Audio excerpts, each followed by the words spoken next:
¿La guachafería está relacionada a tratar de blanquearse? El problema es que en el Perú, como en buena parte de América Latina, los procesos de movilidad social tienen como eje colores de piel. O sea, tú te asciendes socialmente en términos de clase, adquieres educación, adquieres riqueza, propiedades y tiendes a ser percibido o autopercibirte como blanco.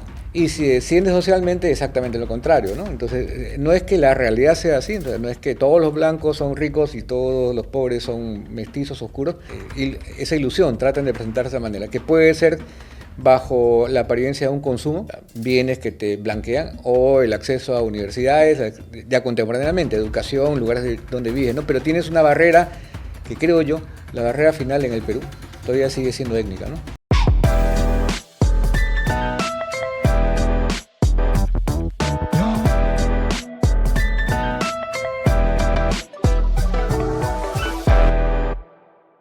Bueno, qué decir, ha venido uno de mis autores favoritos, ya lo habíamos mencionado en El Privilegio en el Perú y lo había mencionado antes en Historia de la Cumbia Peruana. El día de hoy nos acompaña Jesús Cosamalón. Jesús, bienvenido por fin al Buen Librero, qué gusto Bueno, tenerte muchas aquí. gracias por la invitación y de poder conversar sobre lo que nos gusta a ambos, ¿no? Historia, sociología, antropología, cultura, ¿no? En fin, sí, es muy variado. Escribes un texto aquí en El Privilegio en el Perú y en este libro que se llama Historia de la Cumbia Peruana, pero quiero partir de una pregunta fundamental. ¿Qué es un huachafo?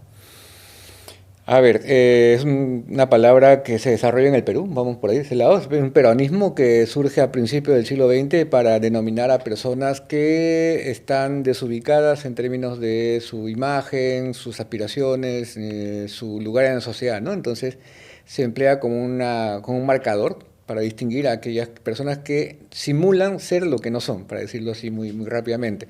El término ha evolucionado y se utiliza incluso en ámbitos académicos, ¿no? Porque hay gente que habla de la cultura peruana como guachafa, ¿no? Los chichos como guachafo, la arquitectura guachafa, entonces ha evolucionado, ¿no? Pero siempre tiene este tinte de definir o clasificar una serie de hechos o comportamientos que no encajan con el estándar, con la ortodoxia y sobre todo por personas que simulan algo Ser que lo no lo que no son. son. La primera vez que yo escucho el término, y ahí quería remitirme al origen del término como tal, es en el poema de Nicomé de Santa Cruz, ¿no? Ujú, Hay una frase que ahí dice, pues justamente, ¿no? Te has vuelto una negra mona con tanta guachafería. ujú. Es decir, y cuenta este poema la historia de alguien que se trata de blanquear, ¿no? ¿La guachafería está relacionada a tratar de blanquearse o a qué se refiere y cuándo surge? El problema es que en el Perú, como en buena parte de América Latina, los procesos de movilidad social, que son, digamos, por decirlo hasta cierto punto superficialmente, son generales, ¿no? En el mundo la gente se moviliza socialmente, ¿no? Hacia arriba o hacia abajo, cae, sube. La característica es que en América Latina y en el Perú en particular, esos procesos de movilidad social tienen como eje colores de piel. O sea, tú te asciendes socialmente en términos de clase, adquieres educación, adquieres riqueza, propiedades, y tiendes a ser percibido o autopercibirte como blanco. Y si desciendes socialmente, exactamente lo contrario, ¿no? Entonces, no es que la realidad sea así, o sea, no es que todos los blancos son ricos y todos los pobres son mestizos, oscuros, pero es nuestro imaginario, ¿no?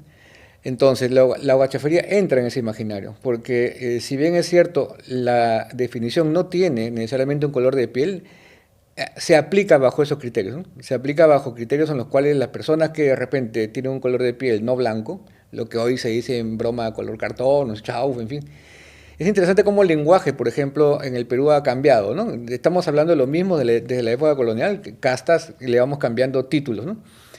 Entonces, personas que no son percibidas como blancas o que no se autoperciben como blancas, tratan esa ilusión, tratan de presentarse de esa manera, que puede ser bajo la apariencia de un consumo, bienes que te blanquean, o el acceso a universidades, ya contemporáneamente, educación, lugares donde vives, ¿no? Pero tienes una barrera que creo yo, la barrera final en el Perú, todavía sigue siendo étnica, ¿no?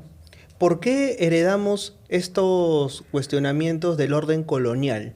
¿Por qué en el Perú pasó esto? Y si este fenómeno de repente es replicable en otras partes de América Latina.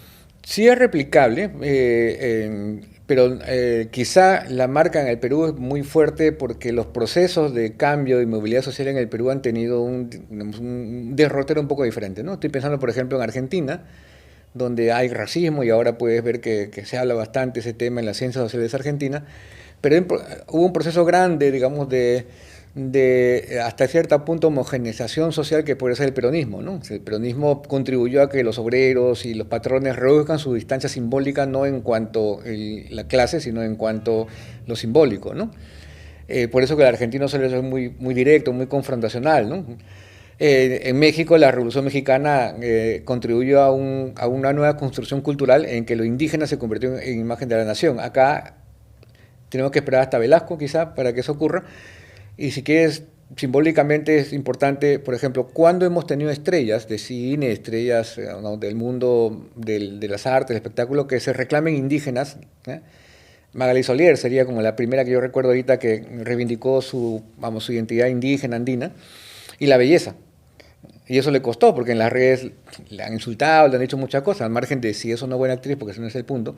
En cambio, tú vas a México y desde los años 20, 30 o 40 tienes actores, actrices y hasta un gran director de cine como Emilio, el Indio Fernández, que nunca tuvieron problema en que se identificarse como indios, aunque sea retóricamente. Entonces, eso hace de que los procesos sean diferentes, ¿no? Yo creo que en el Perú la marca de lo étnico es una marca que se sigue arrastrando de alguna manera. No todo lo que le atribuimos al mundo colonial es colonial. Hay muchas cosas coloniales que son más republicanas que coloniales, ¿no? Pero nuestro imaginario es que todo proviene de la colonia, ¿no? Pero no es así. O sea, claro, nosotros solemos decir que lo republicano hereda necesariamente el orden colonial o lo reproduce al menos.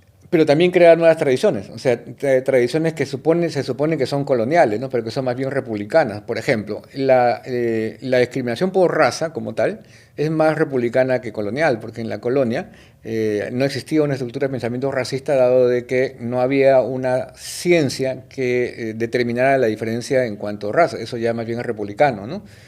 O te digo otra que de repente es interesante porque es una cosa que he venido siguiendo. Mucha gente atribuye la presencia de cargadores de féretros afrodescendientes a una tradición colonial. No es colonial, no existe ninguna fuente de la colonia que te diga eso. Ni siquiera en la República inicial, es del siglo XX, principio del XX.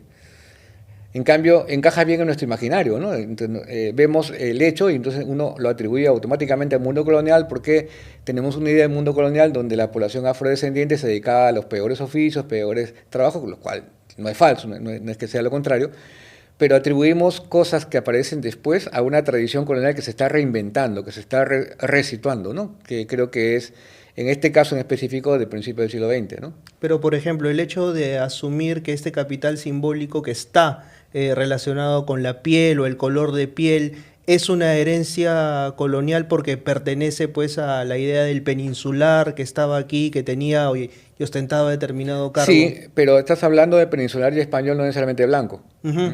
Porque incluso en las fuentes coloniales, por ejemplo, libros parroquiales, donde la gente se bautizaba, ¿no es cierto?, se casaba, etcétera. El libro donde se anota la población que nosotros consideramos blanca, en realidad es población española. Entonces se refiere a un origen español, ¿no? Lo que pasa es que hemos asociado el español con lo blanco.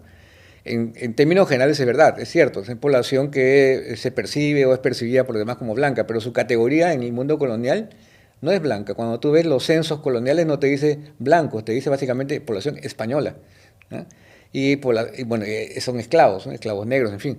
Entonces ahí hay una mezcla de varias cosas, ¿no? Que efectivamente, de todas maneras hay una herencia colonial, hay un vínculo colonial, ¿no? Pero no necesariamente todo lo que vemos de discriminación, racismo, etcétera, se dio en la colonia. Se ha generado una serie de mezclas y una serie de digamos, reconstrucciones a lo largo del tiempo, ¿no? No estoy diciendo con esto de que el mundo colonial haya sido un mundo, digamos, rosado, ¿no es cierto? Un mundo Esta llamada Arcadia colonial, pues, ¿no? No, por supuesto, era un mundo de explotación, era un mundo de dominación, sin duda, ¿no? Un mundo donde por la ley muchos grupos fueron subordinados, ¿no?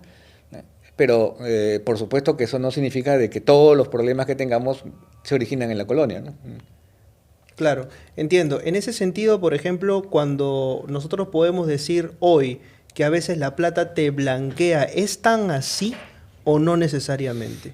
Sí, en parte yo creo que sí. O sea, la plata te blanquea, sí, pero tienes tu límite, ¿no? El límite que se estudia en libros como este, en otros más, ¿no es cierto? Esos límites que no están escritos y que se pueden notar en prácticas tales como la autoexclusión que tienen algunos grupos de evitar el contacto con otros, tipo algunas playas, ¿no es cierto?, que impiden la presencia de otros, ¿no? Pero lo interesante es que esos procesos que disparan el racismo solo son posibles cuando ciertas barreras se rompen. Me voy a explicar. ¿Por qué, digamos, en playas muy alejadas de Lima aparecen estos fenómenos de exclusión, ¿no es cierto? El que no vengan ciertos grupos, tratar de cerrar la playa, el acceso, ¿no? Es porque ahora estos grupos pueden llegar hasta ahí, o sea, pueden llegar. ¿Por qué ahora hay lugares de Lima donde no se permite o se mira mal la llegada de algunos? Porque antes esas barreras eran mucho más fuertes. O sea, ¿quién podía llegar a una playa a 100 kilómetros de Lima, ¿no? Hoy sí, hay muchos sectores emergentes que tienen acceso a bienes como el auto, bienestar, etcétera, entonces pueden romper ciertos límites que antes existían, ¿no? Antes era como natural. Entonces había muchos colegios, las universidades, tú has estudiado una privada, yo también. Si tú miras hoy cómo son las universidades y la comparas como cuando eran cuando tú estabas, o mucho más cuando yo estaba, las universidades, sobre todo las de clase media para arriba, eran universidades donde primaba una población básicamente blanca. Hoy no.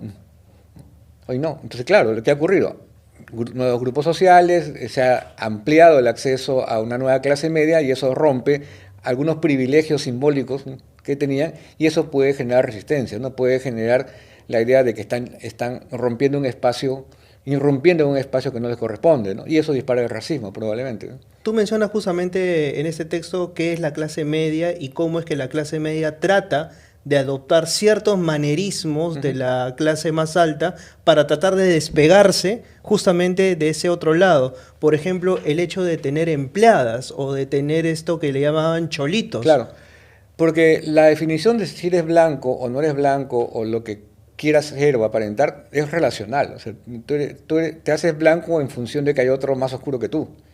Entonces, la presencia de empleadas domésticas en un ambiente donde los colores de piel no son definitorios, o sea, no es que lo blanco exista, sino lo blanco es también una creación. De hecho, yo creo que en las ciencias sociales tenemos un problema. Cuando uno habla de historia de grupos populares y etnohistoria, entonces habla de historia de grupos indígenas, quizás afrodescendientes, pero también tenemos que estudiar lo blanco, o sea, cómo es que se construye lo blanco, ¿no? Ahora, felizmente, este libro y otro más están ahondando en la idea de que la blancura es una construcción social. Entonces, en esos ambientes donde la blancura se construye, necesitas tú ciertos símbolos que te permiten blanquearte. Uno de los más durables, digamos, a lo largo del tiempo, está yo creo cambiando felizmente, pero uno de los más duraderos ha sido la existencia del servicio doméstico en el Perú, ¿no? Hasta hace unos 20 o 30 años era normal ha bajado bastante estas famosas empleadas cama adentro, ¿no es cierto? Y además en el lenguaje de la gente era la chola, la cholita, el cholo, la chola, ¿no? Que era un marcador no solamente de clase, es la empleada, sino también étnico, era empleada chola, y claro, eso blanquea a los propietarios, ¿no? Y además ponerle un uniforme, ¿no? Y eso fue una cosa que yo estuve estudiando fuera, te digo la anécdota, regresé, cuando yo me fui del país, no estaba esto, cuando regresé de repente un día, mirando las calles, veo a empleadas con uniforme, ¿no? Y el choque para mí fue estar en un supermercado de compras, entonces volteo en una de las esquinas del mercado y veo uniformes para empleadas, ¿no? O sea, me estoy vendiendo. Entonces traté de pensar, bueno, ¿qué está pasando, no? ¿Por qué está ocurriendo esto, no? ¿Por qué esta vuelta a estos símbolos, no? Y una explicación es que en un momento como principio del siglo XXI, con tanta movilidad social, estaban apareciendo personas de diversos orígenes, con profesiones, con estándares de vida de clase media, ya la línea divisoria entre el patrón o la patrona y la empleada, en realidad técnicamente ya no existía mucho. Entonces, en una situación como esa necesitas un gesto externo para mostrar que no confundan al patrón o a la patrona con la empleada. Ese gesto externo es la ropa. ¿Ya? Digamos, no es lo mismo, porque no quiero tampoco exagerar ni pensar que es exactamente lo mismo, pero tenemos ejemplos en la historia de sociedades que han tenido que diferenciar colocándole una marca a alguien visible para que no los confundan con otro grupo. Estoy pensando, por ejemplo, en el caso de la Alemania nazi en colocar la estrella para los judíos. ¿Por qué le colocan una estrella a los judíos? Porque si no la colocan nadie se da cuenta que es un judío, que ese judío, digamos, que ese alemán es judío. Claro. ¿Ya? No, si fuera tan clara la diferencia, si fuera una cosa notoria, ¿para qué le vas a colocar una marca externa? Si tenemos esa idea, ¿por qué colocar un uniforme a una empleada? en el espacio público. Entiendo que en la casa, por razones de cuidar la ropa, digamos, como cualquier otro operario, ¿no es cierto? Un pintor, un carpintero que trabaja en casa se pone ropa de trabajo. Pero el asunto era que en el espacio público, o sea, en los parques, ¿no es cierto? En la calle, acompañando a la señora que te contrata en las compras, colocarle un uniforme a una persona era marcarla en el espacio público y creo yo tenía la función de evitar que te confundas. O sea, que sepas quién es la empleada y sepas quién es la patrona. Hace un siglo eso era imposible confundirte. Claro. Imposible. Ahora, también, o sea, tiene que ver esto con adopción de símbolos culturales, ¿no? En algún momento se menciona, por ejemplo, el hecho de que algunas casas incluyesen dentro de sus salas huacos o determinados tipos de símbolos prehispánicos, porque la cultura también estaba asociada a la élite, ¿no?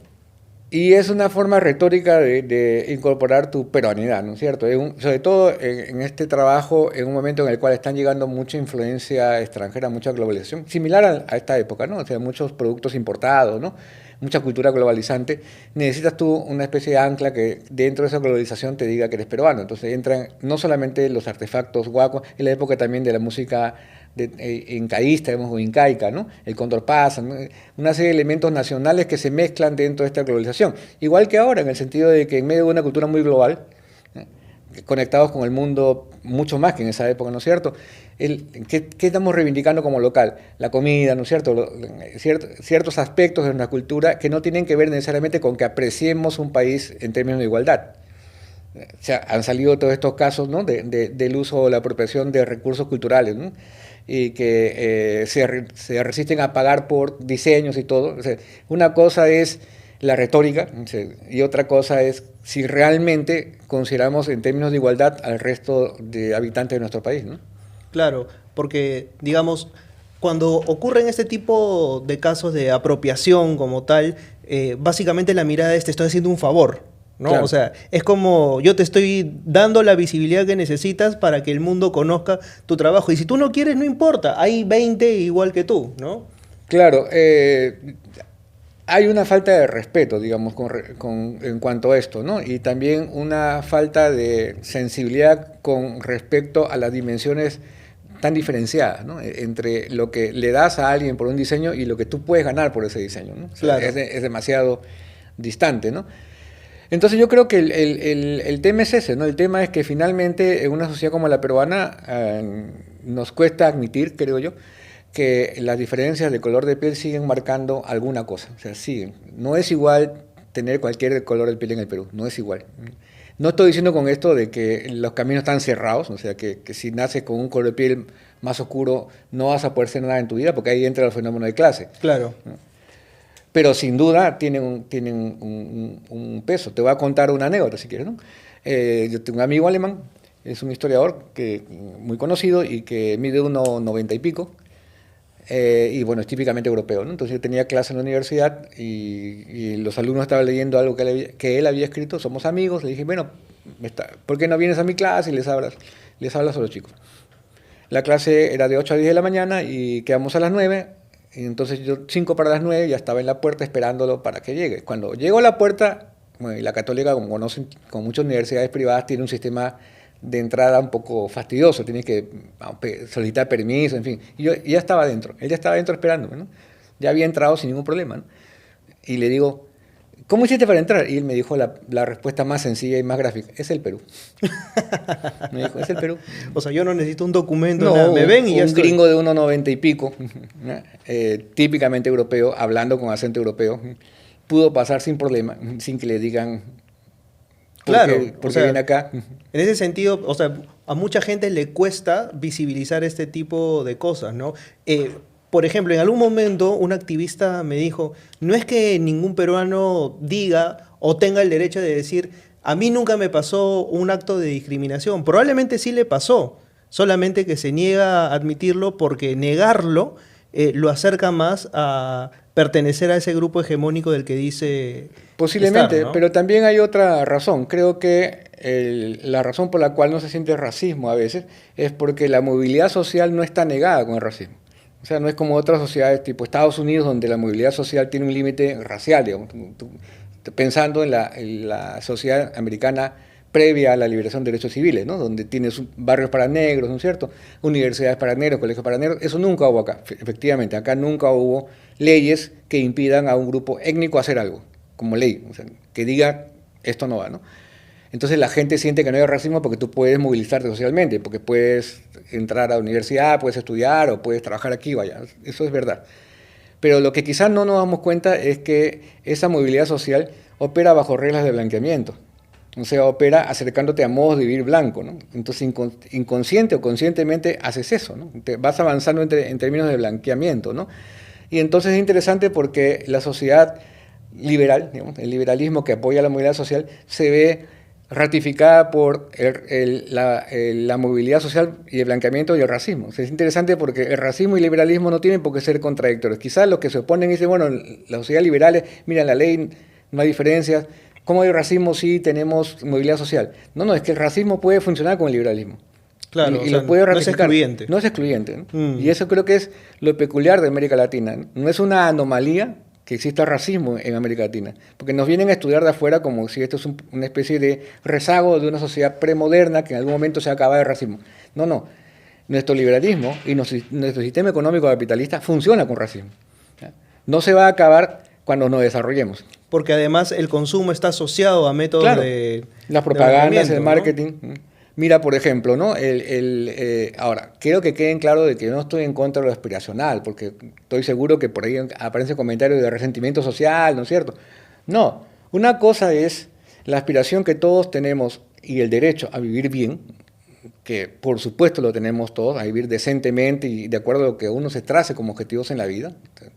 Creo que todos tenemos derecho y ojalá todos tuviéramos la oportunidad de tener una vida decente. Eso es lo que queremos para el país, ¿no es cierto? Eso es totalmente verdadero. Pero uno se da cuenta que ese camino está marcado por modelos y por formas de existencia que pasan por lo étnico, ¿no? Tú ves la propaganda, por ejemplo, de los proyectos inmobiliarios, ¿no? El modelo de familia, ¿no? Tu piscina, ¿no? Tu gimnasio, una familia protegida por barreras, ¿no? Entonces, y detrás a veces el nombre en inglés del proyecto, ¿no? Que usualmente son condominios o edificios verticales. Ajá. Que tienen todas esas instalaciones, ¿no? Que simulan casi un hotel. Claro, y aislarte, ¿no? Aislarte de los demás. Bueno, por supuesto que la gente va a decir, claro, es que asaltan. Sí, es verdad, roban, pero me llama la atención, por ejemplo, que los proyectos inmobiliarios, no conozco ninguno que tenga nombres en quechua en Lima, ¿no? O sea, que tú digas, proyecto, no sé, pues el edificio del Inca, ¿no? Uh-huh. No. Claro. Ahí te das cuenta que hay pequeñas marcas, ¿no? Ahora, por ejemplo, ¿qué relación hay en este tipo de consumo y la decencia? Porque de pronto, claro, la guachafería nos hizo saber que de pronto tú podías crecer económicamente, pero no vas a saber nunca cómo se usan las cosas que los blancos utilizan apropiadamente. Claro, ¿no? Esa es una línea bien interesante, ¿no? Muy difícil de captar, pero que quizás desde otras perspectivas se puede notar. Por ejemplo, la universidad ha sido, en el Perú, históricamente un mecanismo de movilidad social, ¿no? La educación universitaria, desde más o menos diría la mitad del siglo XX, se convirtió para muchas familias un vehículo para que los hijos se movilicen socialmente hacia sectores de clase media y alta, ¿no? Y dentro de eso había carreras que eran como típicas para la movilidad social, medicina, ¿no? Ingeniería, ¿no? Y que también tenían que ver con la dificultad de su acceso, o sea, entrar a la uni, entrar a San Fernando, hasta ahora sigue siendo complicado, y esa dificultad de entrada a esa profesión la convertía en valiosa, ¿no? Porque si tú entrabas, ya te asegurabas un futuro. Y claro, en el Perú, que te llames doctor o ingeniero es como que... un título nobiliario. Así es. Incluso es tan fuerte que en los colegios, por ejemplo, tú ves la propaganda, ¿no es cierto? Acaba de haber una de un colegio que no voy a mencionar, cuya primera imagen es... de acá a la universidad, es un ingeniero, ¿no? O sea, con casquito y todo, ¿no? Y yo pienso, ¿y no podría ser poeta? ¿No podría ser un escritor? ¿No podría ser un actor? O sea, en realidad yo creo que la educación te debe preparar para hacer lo mejor que puedas en lo que tú quieras ser. Claro. Si eres ingeniero, bien. Y si quieres ser poeta o pintor, también. Entonces, por eso jamás mi foto va a estar en mi colegio. Claro, pero en realidad... Ser creador de contenido, ¿no? Los profesores, con toda la buena voluntad del mundo, quizás no se dan cuenta de que están direccionando, ¿no es cierto?, una idea de futuro y de éxito que es muy sesgada, ¿no? Entonces, ¿qué pasa hoy? Hoy en día la clase media y alta se enfrenta a una masificación de la educación. Hay creo que es la generación, la actual, con mayor número porcentual, con mayor porcentaje de universitarios en la historia del Perú.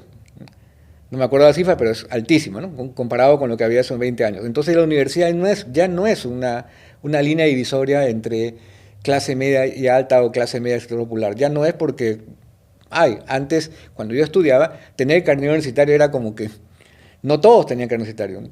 Ahora mucho más frecuente. Pero ¿qué ha ocurrido? Viene el fenómeno de clase. Depende en qué universidad hay. Hay universidades y universidades. Al margen de su calidad, que por supuesto es otro motivo, otra discusión, como los chicos, para mí son chicos que han hecho estos trabajos y otros más, muestran de que la universidad en el Perú es un fenómeno de relaciones. O sea, entras porque, no necesariamente porque vas a recibir una educación superior a otra, que puede ser, sino porque ahí vas a encontrar, te vas a rodear y te vas a codear con la gente con la cual vas a tener que relacionarte en trabajo, busca de empleo, etcétera, con los profesores o con tus compañeros de estudio, ¿no? Entonces, eso es lo que hace la distancia, la diferencia. Entonces ya viene el asunto de dónde estudiaste, ¿no?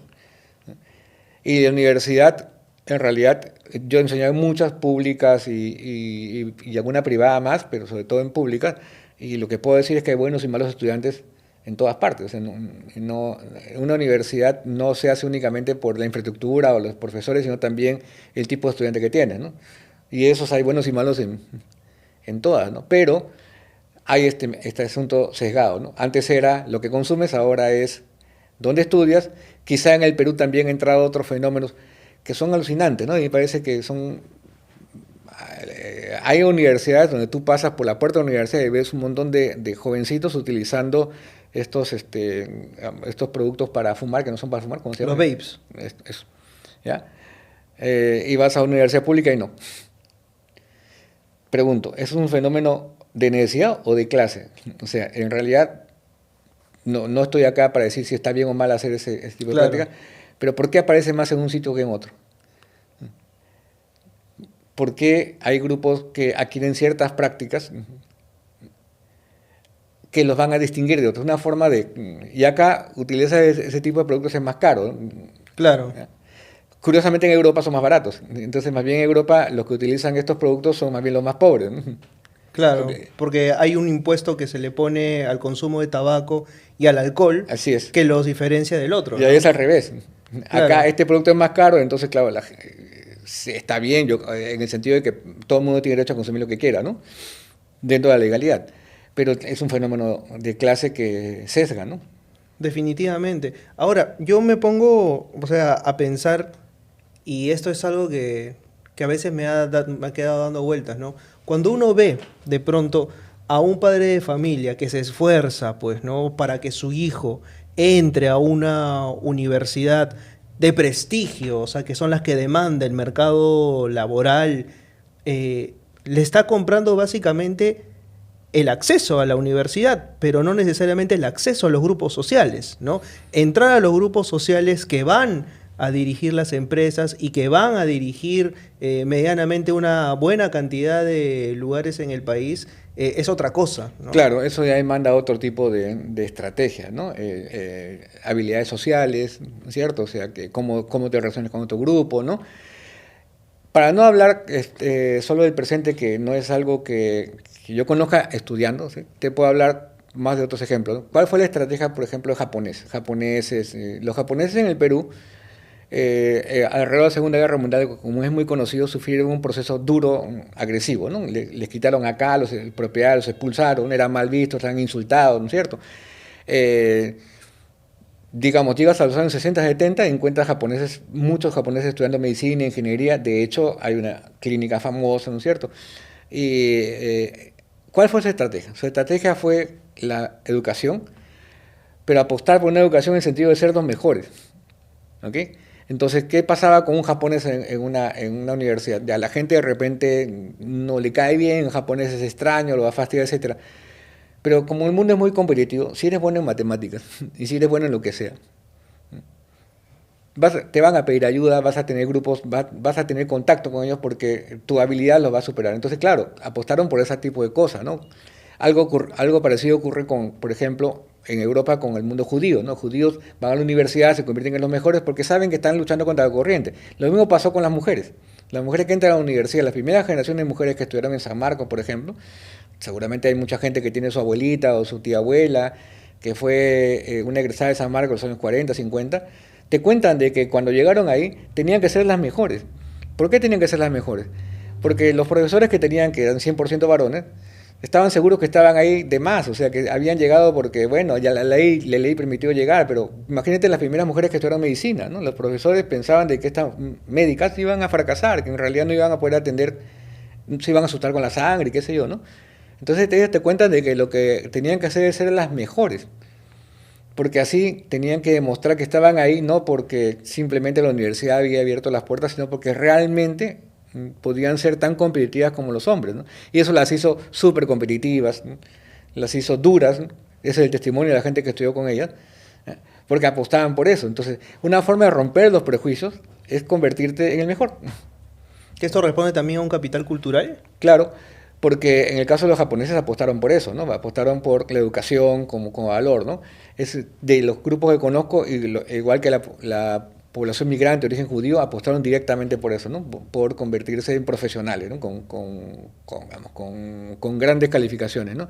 Por eso están sobre representados en algunos lugares, ¿no? O sea, tú encuentras, por ejemplo, ingenieros y médicos una sobre representación entre comillas, ¿no? Que se mantiene en términos de que la población total tiene una cantidad y hay una cantidad superior relativa en estas profesiones. Están sobre representados, ¿no? Bueno, hay una gran cantidad de Nikkeis que son excelentes médicos, Sí, ¿no? claro, Por ejemplo, claro, ¿no? claro. Ahora que me lo pongo a analizar, pues te doy totalmente la razón ahí, ¿no? Claro. Que era una profesión que se convirtió durante mucho tiempo en una profesión muy importante para la movilidad social. Hoy ya no. ¿Por qué ya no? Porque la cantidad de universidades que ofrecen medicina hoy en día se ha multiplicado. Si hablamos de médicos que estudiaron hasta los años 90, prácticamente, teníamos en Lima 3 escuelas de medicina importantes, ¿no es cierto? Ujú. San Fernando, la tradicional, Cayetano y Villarreal. Hoy hay muchas más, entonces. Y cuando hablamos enteramente de cultura, por ejemplo, acceso a libros, acceso a las artes, o sea, que yo estoy en contra de llamarlas bellas artes, ¿no? Porque además digo, ¿y las otras artes qué son? Entonces, feas, no necesariamente. Pero, por ejemplo, también estaba asociado a las élites y como que era una práctica de gente que por lo menos había podido superar los 2 niveles básicos de la pirámide de Maslow, ¿no? Sí, bueno, el acceso a ciertos consumos culturales como la música, el acceso al arte, ¿no es cierto? Que es caro. Ujú. Pero ahí te das cuenta, por ejemplo, un gran debate que tenemos en el país a nivel universitario, ¿no? Que es importante, ¿no? El papel de las humanidades, ¿no? ¿Eh? Eh, digamos que las élites antiguas, tradicionales y las que vienen saliendo no han apostado mucho por las carreras que tengan que ver con humanidades, ¿no? Una prueba de esto es que ¿cuántas universidades privadas tienen humanidades?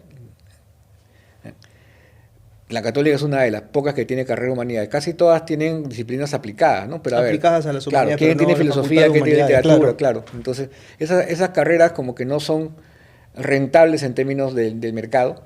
Historia es una de estas, por ejemplo, ¿no? Ujú. Que no es una carrera que tenga un cartel.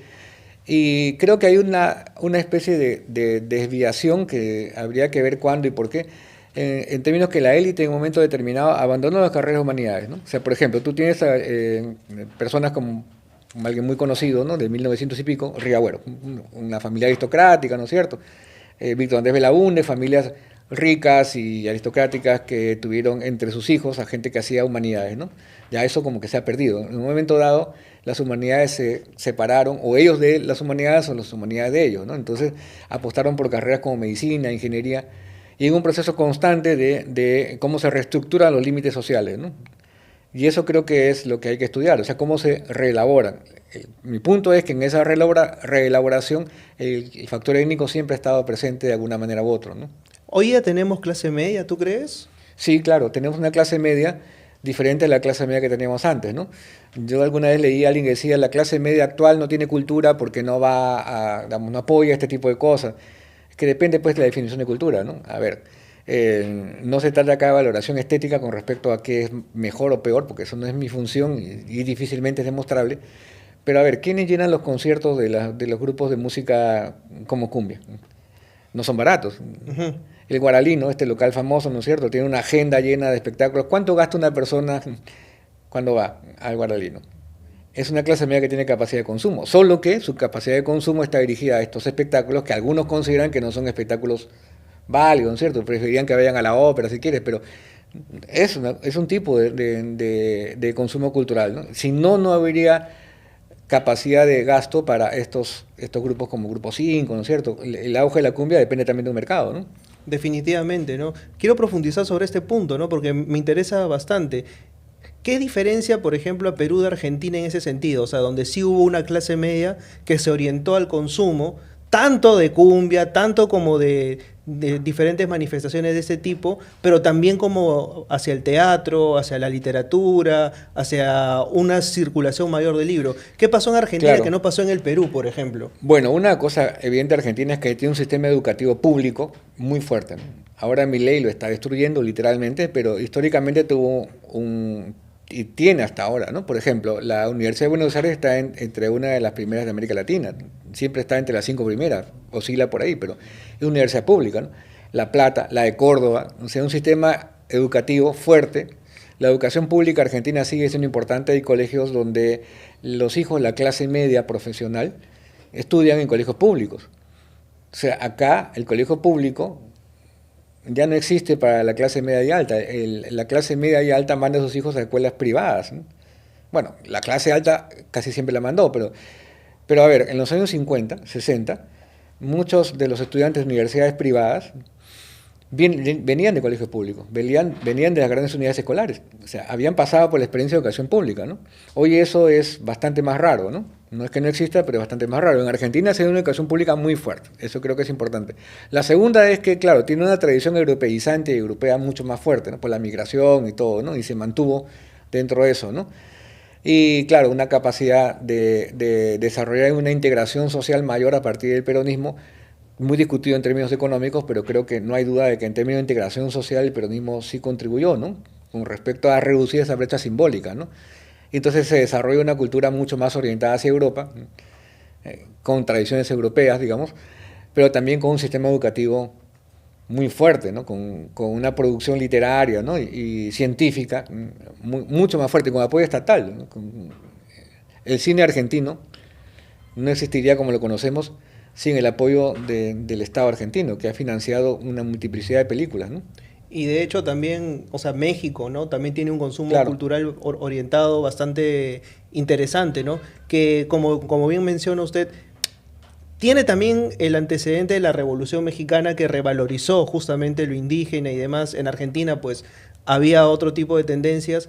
Pero yo lo que veo, por ejemplo, también es que en México había una coincidencia, y es que justamente en la Segunda Guerra Mundial, Norteamérica le vende mucho del celuloide que no podían utilizar a México, y con eso la industria mexicana sale a flote. Y Argentina y México son quienes pueden tener el poder adquisitivo de comprarlos. Acá en el Perú no había ni siquiera formada una industria bueno, cinematográfica, también ¿no? una cuestión demográfica, si quieres, ¿no? O sea, en términos de volumen de población, el mercado mexicano argentino era bastante más grande, aparte de los procesos de desarrollo del mercado interno, ¿no? O sea, por ejemplo, la tasa de organización argentina comienza a acelerarse más rápidamente que el Perú, ¿no? México también, ¿no? Y acá en el Perú muchas de las reformas necesarias para convertir al país en un país más abiertamente capitalista demoran mucho, ¿no? La gente se le va mucho en contra de la reforma agraria, ¿no? De Velasco porque trae abajo el campo, ¿no? Pero en verdad la élite, y hoy creo que estamos en un consenso, era inviable un país con haciendas feudales, o sea, era inviable, o sea, no iba a desarrollarse en ningún lugar. Mientras, creo que no me acuerdo si lo leí en alguna parte, ¿no? Mientras el hombre está llegando a la luna, en 69 hay un hacendado que está siendo cargado en hombros en Cajamarca. Entonces, Claro, o sea, esa contraposición, ¿no? no se puede construir un país con esa dualidad, ¿no? No se podía. Que la reforma agraria tuvo errores y que falló en muchas cosas, probable, seguramente, pero hay un punto clave, se necesitaba una reforma agraria. Y pues la reforma agraria no era únicamente, como ven muchos, quitarle tierras a los ricos para hacer a los pobres, no era eso. Era la necesidad de equilibrar un país para liberar la mano de obra feudal, los trabajadores que no recibían un centavo por su trabajo, que estaban feudalizados, para que se integren como mercado trabajador, como trabajadores, por un salario, por un sueldo, ¿no? Y no es que eso necesariamente significaba que no sean explotados, sino explotados en otros términos, si quieres, ¿no? Porque el salario y sueldo permite entrar al mercado y genera un tipo de ciudadanía. Y eso es lo que ya mencionaba Mariátegui, ¿no? O sea, Claro. necesita ensayos y hablaba pues de una clase terrateniente además que nunca llegó a industrializarse, ¿no? Sino que se quedó en ese lugar, ¿no? Y el mercado es un mecanismo de democratización. O sea, yo sí creo que el mercado ayuda a que nos sintamos como iguales, porque la capacidad de consumo rompe o elimina las otras diferencias. Si tú puedes pagar por algo, el mercado te tiene que admitir el pago, ¿no es cierto? O sea, si tú, para comprarte un reloj no es necesario que seas blanco o asiático o negro. Si tienes plata para comprar el reloj, lo vas a comprar. Pero depende cómo lo use. Depende cómo lo uses, correcto. Pero ese primer nivel es el punto. Claro, Es peor el mundo en el cual no tienes acceso. claro. ¿Ya? Ahora tienes acceso, pero te van a decir que está mal porque no deberías usarlo porque para ti no es, pero tienes acceso. Es la polémica que ocurrió hace un tiempo, no sé si la recordarás, con el grupo 5 justamente, y la ropa de Hermenegildo Senda, Claro. ¿claro? ¿Te acuerdas que No. bueno, ¿Qué pasó? lo que ocurrió fue que salió creo que en un programa de televisión, un trascendido con información, con un pedazo de audio, algo así, si mal no recuerdo, una entrevista en el que la revista Hola, la versión peruana creo que era, había sacado el grupo 5 con ropas de Hermenegildo Zelda, ¿no? Dando promoción en página central, ¿no? Y se había trascendido que la administradora de la tienda había dicho, llamó a la revista manifestando su descontento porque por qué le dieron la ropa a este grupo 5 y dijo de que sus clientes que eran de clase A se habían quejado, ¿no? De que Ah, su máquina, qué sí, fuerte. sí, lo puedes encontrar en las redes porque eso todavía está, la huella de eso, ¿no? Entonces, claro, a partir de eso, la entrevista que creo que era escrita le decían, bueno, pero ¿quiénes son los clientes tipo A, no? Claro. Bueno, es que tú sabes, los clientes que compran, ¿no? Ya, eso te marca la idea de que en algunos lugares existe la idea de que hay clase A de compradores y clase B. Bueno, lo dijo el presidente García, quizás lo recuerden también con Bagua, ¿no? Claro, Que se creen ciudadanos de primera clase. claro. Entonces, quizás no nos damos cuenta que si alguien dice hay ciudadanos de primera clase, es porque hay ciudadanos de Claro. segunda clase. Entonces, Tácitamente se dice eso. claro, porque si tú dices son ciudadanos de primera clase, no tiene sentido que digas primera clase si no hay segunda clase. Ahora, ¿no? esto me lleva también a una repregunta, o sea, respecto al tema de la ropa que es muy puntual, ¿no? O sea, el libro de Raga justamente habla a propósito de cómo muchos campesinos que emigraron a Lima tuvieron que adoptar las ropas de Lima para evitar ser Claro. discriminados en primera instancia y que no les cerraran espacios. Pero digo yo ahora también, ¿no? O sea, quien se pone algún tipo de ropa que no corresponde a su color de piel, tiene que performar el lujo o tiene que performar el estatus que le brinda esto. Y a eso de repente responde el hecho de que cuando alguien se compra un polo tiene que decir el Dolce Gabbana, pues enorme, Ujú. para que todo el mundo sepa que Claro. es Dolce Gabbana, porque si es el polo normal, pues no van a saber que manifiesta determinado tipo de estatus. Y ¿no? dentro de esto se desarrolla una habilidad que ciertos grupos generan para ver y determinar si es original o no. Claro, O con los perfumes, saber si es un perfume original o no. O sea, ciertas habilidades que son, bastante sofisticadas para calificar al otro rápidamente y saber si está vistiendo con las marcas originales o con las marcas Bamba, digamos, y los perfumes, ¿no? Para situar al otro, ¿no? es lo mismo que le pasó a Cristian Cueva, ¿no? Cristian Cueva vino pues enteramente vestido de Balenciaga y la gente se burló de él, ¿no? O sea, dice, ha venido con un pijama. Ujú. Pero claro, o sea, tú veías lo que costaba ese traje y pues... Pero tienes otros elementos muy simbólicos. Por ejemplo, Lima es una ciudad de camionetas 4x4. En una ciudad que no está preparada para... No ese está terreno, preparada ¿no? para el tráfico, menos para 4x4. Y claro, tú cuando sales en la mañana te das cuenta de que todos tienen la ilusión. Ojo, que no estoy diciendo que esté mal, o sea, estoy diciendo qué es lo que ocurre, ¿no? De dejar a su hijo en la puerta del colegio, que es un niño en una camioneta 4x4. Entonces, la 4x4 es lo mismo que otro auto, más chiquito. Pero ¿por qué tiene 4x4? ¿no? Claro. Es un símbolo más de estatus y de poder que de eficacia, ¿no? Entonces, ahora viene el asunto. ¿Qué marca de auto? Además, ¿no es cierto? No solamente de 4x4, sino que marca de auto, ¿no? Es interesante porque tú ves que en algunas ciudades europeas la gente que tiene dinero incluso ni siquiera viaja en auto, ¿no? Te viaja en el sistema de transporte público, porque es mucho más barato tomar tu metro, tu tren, no te gastas estacionamiento, nada, ¿no es cierto? Y cuando tienen auto pequeño porque buscar dónde estacionarte en calles europeas es caro. Entonces, estacionar uno de estos carros grandes, que cuando lo tienen es porque quieren salir fuera de la ciudad, porque quieren viajar. pero no lo utilizan para pasearse en la ciudad. Claro. Entonces ahí te das cuenta que son elementos materiales que tienen papel simbólico, ¿no? Y claro, eso lo que te remite es que, y hay gente que le molesta la palabra, creo yo, que existen un fenómeno de clases sociales en el Perú, donde lo que se combina es la materialidad, tus ingresos, tu origen, tu consumo, los objetos, y lo simbólico. O sea, el papel simbólico que esos objetos tienen. Cuando tú tienes las dos cosas, estás hablando de un fenómeno de clase. Si no, alguien que invente otra palabra, pero hasta yo entiendo, es un fenómeno de clase porque tienes una parte simbólica y cultural y otra parte material, ¿no? Cuando hablamos de los gustos por la música, por ejemplo, y aquí me voy a meter en Historia de la Cumbia Peruana, que es este libro que leí ya hace bastante tiempo, ¿cómo es que se adoptan los ritmos particularmente de salón y se transforman en lo que conocemos pues hoy en día como cumbia, ¿no? Bueno, como cuento en el texto, y en realidad puede ver con otras músicas, el primer sector que consumió esta música, cumbia, es la clase media, porque es la que podía comprar discos y la que organizaba fiestas con grupos que tocaban cumbia, pero el estilo colombiano que es orquestal, el estilo orquestado de cumbia colombiana. Esa es la cumbia que llega a los salones de clase media vía nuevos artefactos como la radiola, por ejemplo, ¿no es cierto? El tocadisco, ¿no? Que Ahí estaba Pérez Prado, por ejemplo.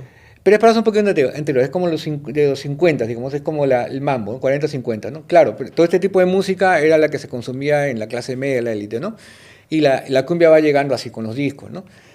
Como toda música, no solamente la escucha la clase media, la escucha el resto de la sociedad a partir de la radio, etcétera, ¿no?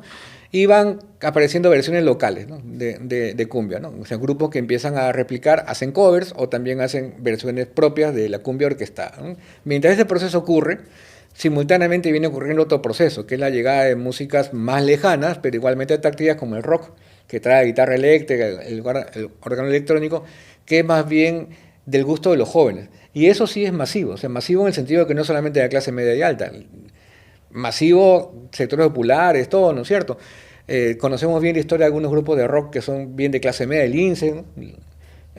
Los Saicos, que es quizás el más célebre, ¿no es cierto? En el Callao, muchos lugares, chicos de clase media y populares que escuchan rock y se hacen fanáticos de rock, ¿no?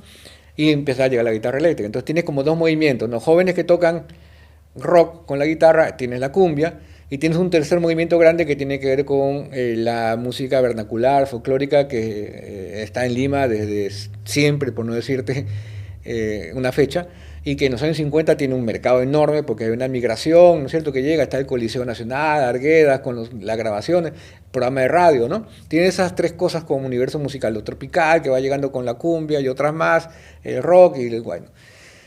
El rock significa lo moderno, la modernización, ¿no es cierto? Y los jóvenes, como cualquier otro grupo de jóvenes, lo que menos quieren es tener los gustos de sus padres. Pero por otro lado, tampoco pueden ser tan diferentes. Entonces, la cumbia es una especie de síntesis de todo eso, ¿no? La cumbia tocada con guitarra es la modernidad. Creo que hay un consenso de que los grandes fundadores de la cumbia peruana, en términos de guitarra, Enrique Delgado, Manzanita Hernández, eran gente que venía del mundo del rock. Tocaban rock. Y esa mezcla con otras cosas va produciendo esta sonoridad, ¿no? Entonces, cuando empiezan a tocar cumbias adaptadas a la guitarra, instrumental, porque tienen la experiencia de tocar en grupo de rock, esa sonoridad que es moderna va relacionándose y echando sus raíces con esa tradición andina, ¿no es cierto? Con esa tradición del guayno y todo, porque la manera de tocar la guitarra o de cantar, o las temáticas que abordan, va conectando con ese grupo, ¿no? Y entonces se produce una música que cumple con la idea de transportarte a la modernidad, porque claro, en 1970 una cumbia con guitarra es modernidad, ¿no? Incluso tienen la osadía de tocar guaynos en guitarra en rock, por ejemplo, ¿no? Claro. Que estoy seguro que a los abuelitos que conocían la televisión andina debería ser como una especie de pecado. ¿Cómo vas a tocar El Cóndor pasa en rock, ¿no? Y no pegó probablemente por eso, porque era demasiado rupturista, ¿no? Pero que muestran este asunto de la intención de estos jóvenes de incorporarse a una modernidad, a un mundo nuevo, ¿no es cierto?, de la globalización, pero también con una voz propia, ¿no? Una voz que les permita sentirse ellos mismos, y eso tiene que ver con su tradición. Estos ya son los hijos de esa generación de migrantes de los 50. Hijos o migrantes recientes también. Es que ahí viene un asunto que creo que tenemos que discutir más ampliamente, ¿no? Uno, que Lima siempre es una ciudad de migrantes, el libro de José lo muestra, Todos somos hijos de Siempre migrantes. fue, y Siempre. había 37% ya de migrantes. Siempre hubo migrantes, más menos porcentaje siempre. Es una ciudad hecha de migrantes. Lo limeño es una construcción eterna, no existe lo limeño. Esta idea de que, Lima está desapareciendo, sí, Lima siempre estuvo desapareciendo, si quieres, ¿no? Porque siempre está en construcción. O sea, ¿qué es lo limeño? Lo limeño, limeño mazamorrero. Hay muchos a los que no les va a gustar eso. Sí, yo sé, pero en realidad, claro, es que yo soy limeño por todos los costados. Sí, ya, pues, 2 generaciones atrás vas a encontrar que no eras limeño. Pero ahí viene el punto, porque creo que las ciencias sociales ha contribuido a crear esa línea, porque ahora hay estudios que te dicen migrante de segunda generación, migrante de tercera. Digo, esos son limeños, no son migrantes de segunda generación. O sea, yo acepto que digas migrante al que llegó de afuera y vino a trabajar acá y nació en otra parte. Pero el hijo que nace en Lima es un limeño.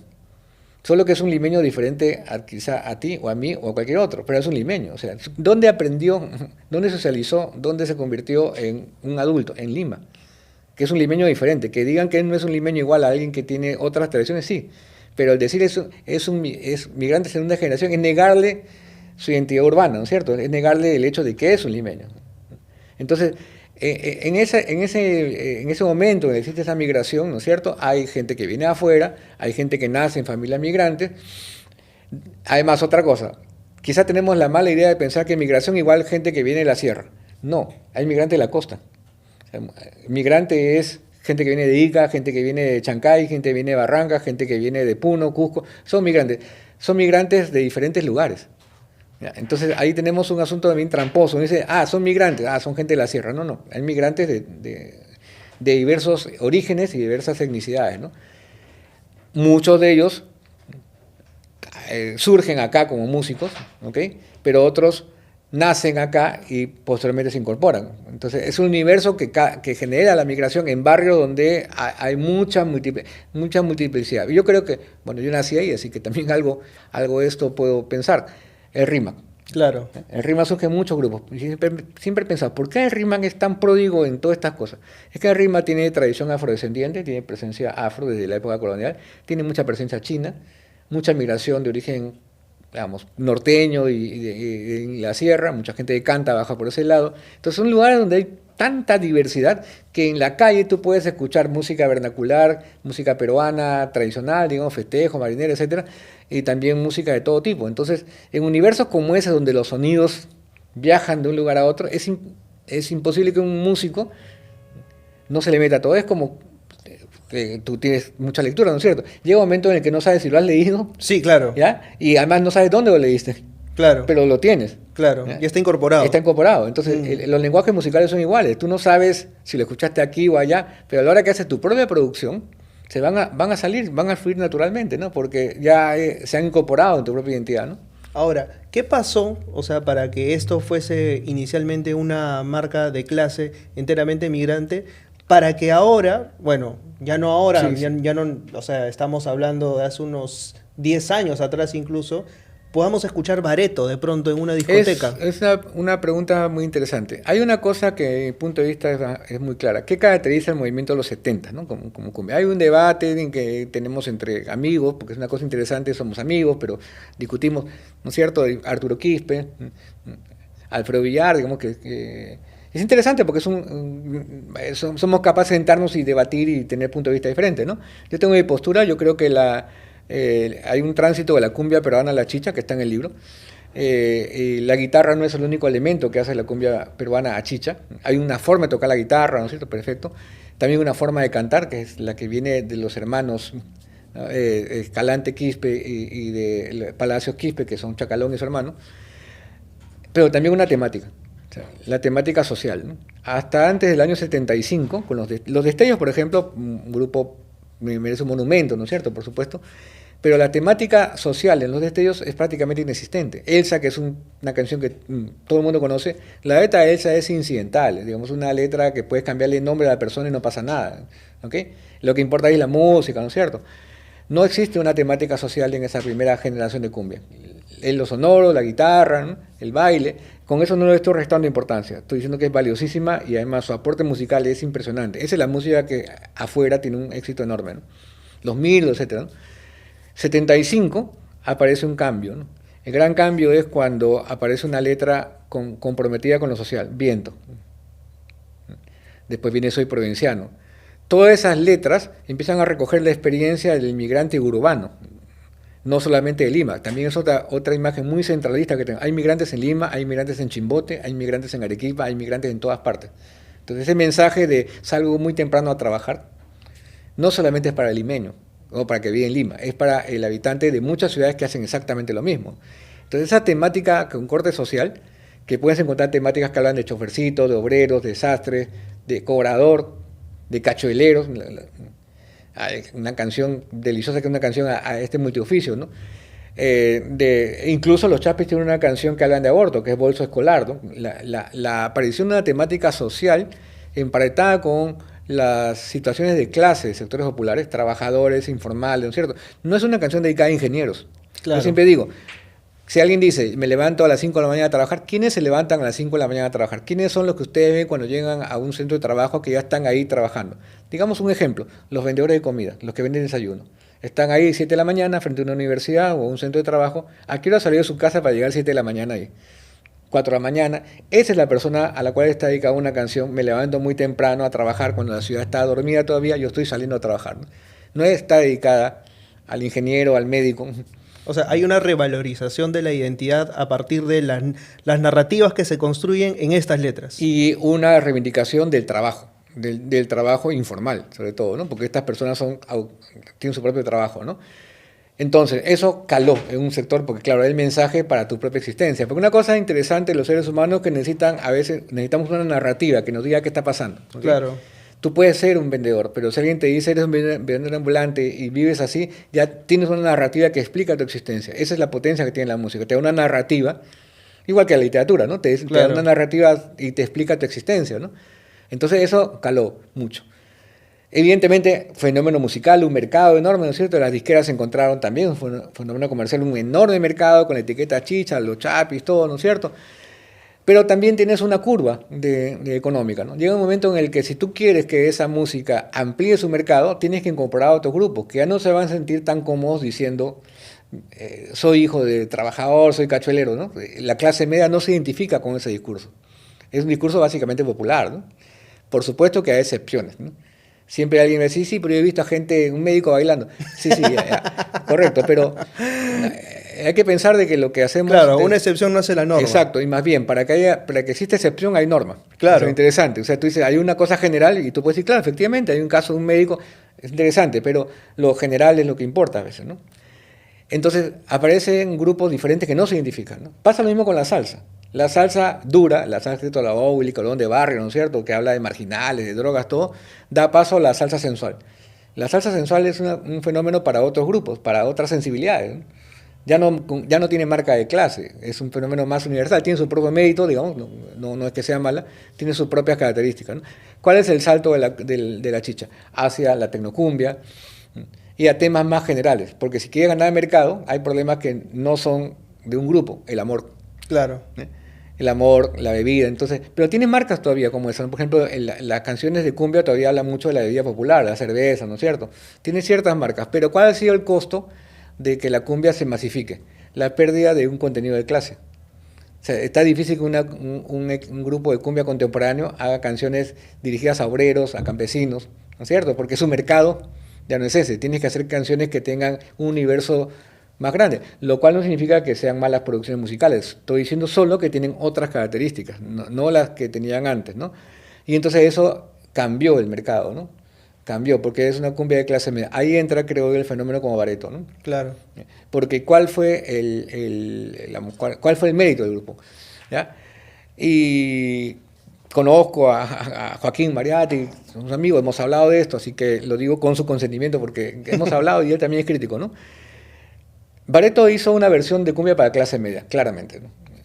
Tocó las mismas canciones limpias en términos musicales, ¿no? O sea, mejor cantadas, mejor tocadas, mejor interpretadas, más limpias de grabación, y la hizo muy agradable para el oído de clase media. Le quitó esas cosas chillonas, esas cosas que no afinan, guachafas, ¿ya? Que no eran del gusto de la clase media, y las limpió y las colocó en el escenario de clase media. Es interesante porque... Las blanqueó. Claro, se podría decir que las blanqueó. La versión que hacen de Soy Provinciano es instrumental. ¿Ya? Y es interesante porque, claro, eso permite apreciar la belleza de la melodía. Es una melodía bella, en realidad, muy bien construida, ¿no? Pero le quitó la letra, ¿no? ¿Ya? Entonces, con la que no se identificaban estos grupos. no sé si obviamente estoy interpretando, yo no sé exactamente todas las razones que están detrás, pero era más fácil identificarse con una melodía que con una letra, ¿no? Que con una letra que no está dirigida a ti. Ahora, eso fue un tránsito. Yo creo que eso permitió que un sector de población joven que no tenía acceso a esto redescubriera el valor que tiene eso, y hoy estamos en otro proceso, porque aparece una generación de chicos de clase media que estudian música o que son aficionados y que redescubren la cumbia, pero tienen algo nuevo que no tuvo mi generación. Ya no tienen los prejuicios. O sea, le escuchan como lo es, le escuchan como una música bella, con un contenido, digamos, social que les interesa, pero ya no la asocian con maleantes, con gente de mal vivir, la escuchan como quizá debimos escucharla nosotros. Pero mi generación estaba llena de prejuicios. De hecho, en la introducción del libro yo lo comento, que en realidad yo escribo este libro como una forma de limpiar mis propios pecados, porque yo fui uno de los que no le gustaba la cumbia chicha. Y yo la vengo a redescubrir después, y mi pregunta es, ¿cómo fue posible que el producto más original de la cultura peruana, el producto más interesante, más relacionado con un contenido de clase, se nos pasó todo por la cara y lo miramos con desprecio? Porque quizás estábamos esperando otro tipo de producto, pero ese es el producto. Y hoy en día, felizmente, aparece una generación que lo reivindica sonoramente y también como contenido, ¿no? Voy a terminar con esta pregunta. Me has dicho que eres del RIMAC, Sí. y me has dicho que en el RIMAC cohabitan diferentes identidades, que es la identidad migrante y básicamente de todas las sangres. ¿Es el Cristal el equipo realmente mestizo de Lima? O sea, ¿es el equipo que representa a esta identidad migrante como Bueno, tal? es que el Cristal no es un equipo que nace de una experiencia barrial. Eso lo distancia de esta experiencia diferente, por ejemplo, al caso de Alianza y otros equipos, o el Boys, digamos, que está formado, o el Chalaco, ¿no? Con gente de la zona, ¿no? Es un equipo que viene de una experiencia diferente, lo manejó una familia, la familia Bentín, ¿no es cierto? Entonces no tuvo ese arraigo barrial que tienen otros casos. Por supuesto de que el tiempo pasa y las generaciones se van identificando de otra manera, ¿no? Digamos que el origen hace eso. Por eso que no hay una identificación, creo yo, tan estrecha, ¿no? Digamos, si lo pones en potencia, la victoria Alianza Lima no es igual en términos de peso simbólico que tiene Cristal y RIMAC, ¿no? Ahí como que se dibuja un poco, ¿no? Pero bueno, eso es cuestión de opiniones, ¿no? Yo creo que el fútbol tiene sus propias lógicas, y que en este caso creo que tiene que ver mucho con el propio origen, ¿no? Porque no tuvo esa... No tuvo ese arraigo barrial, pero sí tuvo, digamos, que con el paso del tiempo muchas generaciones se empezaron a identificar y digamos que se desbordó del RIMAC. Sí, claro, porque en realidad creo que el hinchaje del fútbol tiene que ver con muchas cosas, ¿no? O sea, por ejemplo, hay, creo yo, claramente una relación entre auge de equipos y aumento de hinchada, ¿no? Cuando los equipos campeonan consecutivamente, tienen buenas campañas, eso arrastra, pues obviamente, que la gente se haga hincha, ¿no? Al contrario, cuando el equipo le da mal, todo una baja. Entonces, no necesariamente tiene que ver con que naciste al costado, sino también cómo es que el equipo se posicionó, cuál es la visibilidad. El 90 el Cristal ganó muchos hinchas nuevos porque era un equipo de campeonato, ¿no es cierto? Un equipo exitoso, ¿no? Llega a la final del Libertadores. Entonces, claro, eso arrastra por supuesto, hinchaje, ¿no? Entonces, sí es... Quizás eso tenga que ver también con la idea de un equipo que no tiene una suerte de alma, ¿no es cierto? Más frío, ¿no? Porque no tuvo ese origen como barrial, ¿no? Lo cual no significa que hoy sí lo tenga, sino estoy hablando de cómo... De cómo nació. Claro, cómo nace, ¿no? Entonces, claro, el nacimiento es una cosa y el desarrollo es otra, ¿no? El desarrollo de este programa y este proyecto llamado El Buen Librero, esperemos que genere más hinchas y que también, por supuesto, se acerquen a los libros de Jesús Cosamalón. Aquí tenemos Historia de la Cumbia Peruana y tenemos el texto que ha escrito en El Privilegio en el Perú, que ya tuvimos en el programa Álvaro, que vino a hablarnos a propósito de eso. Quiero agradecerte, Jesús. Muchas gracias, Franco, gracias por estar aquí. Y con nosotros será hasta la próxima semana, a la misma hora y por el mismo canal. Chau, chau.